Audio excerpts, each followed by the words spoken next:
masivo, ¿no? Es así, ¿no? Sí, estoy con ¿Este es un buen número?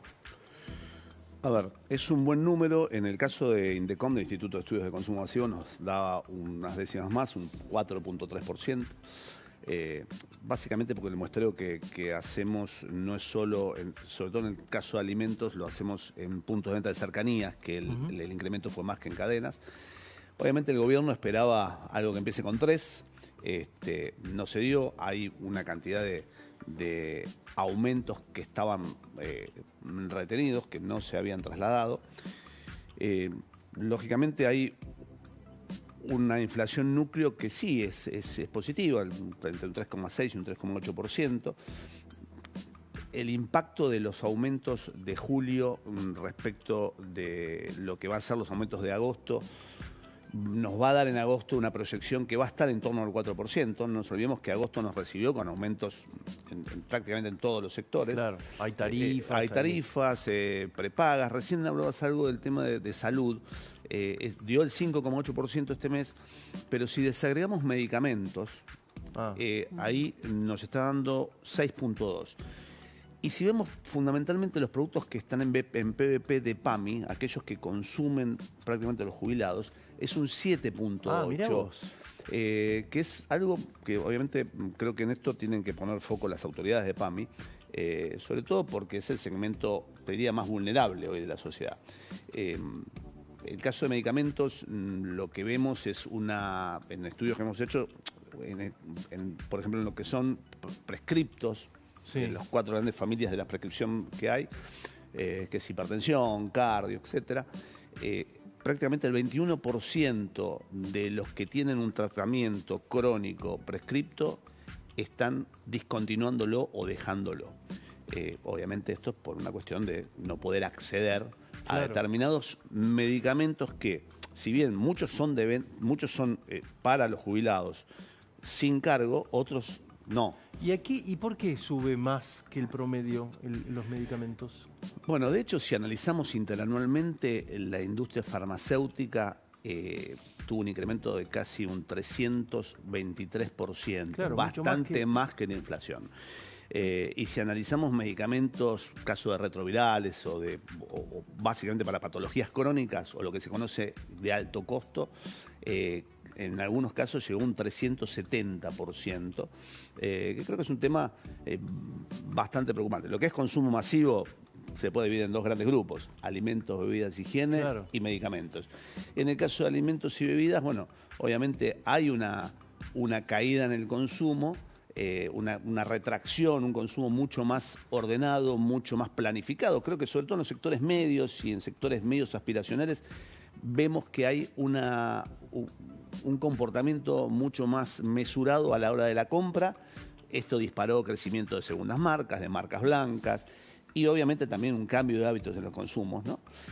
La gente puede decidir, dentro de todo, qué comer y qué no comer. Lo que no puede decidir es en el caso de los medicamentos. Entonces ahí es donde vemos que o los costos o el dólar o los insumos, pero vemos que hay prácticamente... Habrá que mirarlo con atención. Claro, son 90 puntos de diferencia. Otro rubro que me llama la atención es, vos decís, alimentos es cierto que se está desacelerando, restaurantes, 6,5 subió. Bueno, ahí en el caso del restaurante, nosotros hicimos un relevamiento en las cámaras y en algo más de 60 puntos de venta, 60 sectores gastronómicos de la industria gastronómica.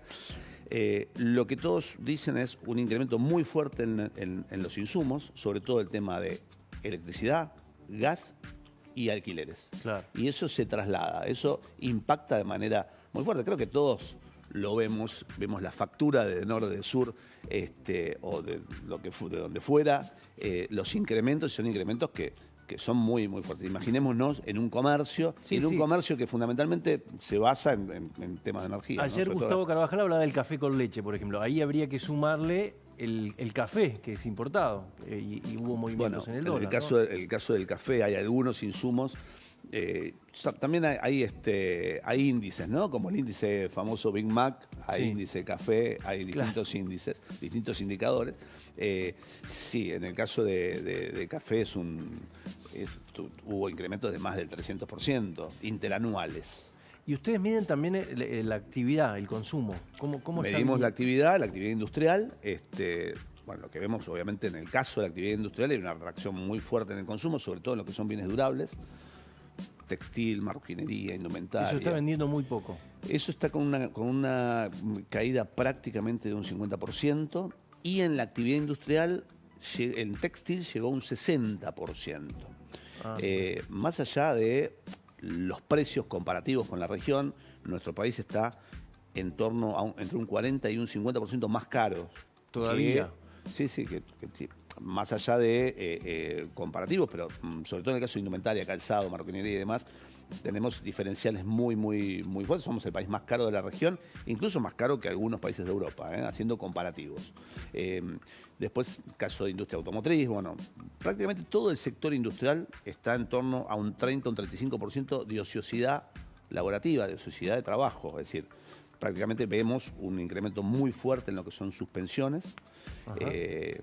Lo vemos mucho en la industria automotriz, en metalmecánica, en esos sectores, los sectores de lo que conocemos como actividades pesadas.